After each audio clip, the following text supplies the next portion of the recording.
લક્ષ્ય ન્યૂઝ, એક નજર, એક લક્ષ્ય.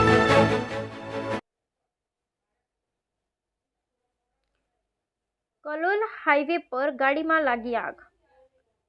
કલોલ ઉમિયા રેસિડેન્સી ખાતે રહેતા જિગ્નેશભાઈ હરેશભાઈ રામી પોતાના કામ અર્થે કાર પોતાની લઈને નીકળ્યા તે દરમિયાન કલોલ ગાયત્રી મંદિર રોડ પર જનતાનગર સોસાયટી પાસે અચાનક ગાડીમાં આગ લાગતા સ્થાનિકોએ કાર ચાલક જિગ્નેશભાઈને જાણ કરી અને આપની ગાડીના આગળના બોનેટમાં ધુમાડા નીકળી રહ્યા છે, જેની જાણ થતાં જ જિગ્નેશભાઈ બહાર નીકળી ગયા હતા અને કાર ઊભી રાખી અને ત્યારબાદ તાત્કાલિક કલોલ નગરપાલિકા ફાયર ફાઇટરને જાણ કરતા કલોલ નગરપાલિકા ફાયર ફાઇટર ઘટના સ્થળે આવી પહોંચી અને ગાડીની આગ પર કાબૂ મેળવ્યો, જ્યાં ગાડી બળીને ખાખ થઈ ગઈ હતી, જ્યાં કાર ચાલક જિગ્નેશભાઈનો આબાદ બચાવ પણ થયો હતો.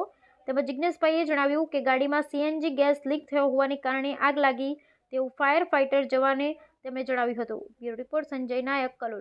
રેસિડેન્સીથી નીકળ્યો હતો અને કામે નીકળ્યો હતો તો ચાલુ ગાડીએ આગ લાગી. આજુબાજુવાળાએ મને બૂમ મારી કે ભાઈ આગળ બોનેટમાં આગ લાગી છે, તો તમે નીચે આવી જાઓ. એટલે નીચે આવીને જોયું તો આગળ આગ લાગેલી હતી. પછી ફાયરવાળાને ફોન કરી. ગાડીમાં કેટલા લોકો સવાર હતા? હું એકલો જ હતો, હજી નીકળ્યો છું બસ.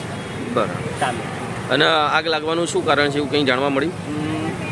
એવું કંઈ ખાસ તો જાણવા મળ્યું નથી, પણ ફાયરવાળાનું કહેવું એવું છે કે સીએનજી લીકેજ થયું છે.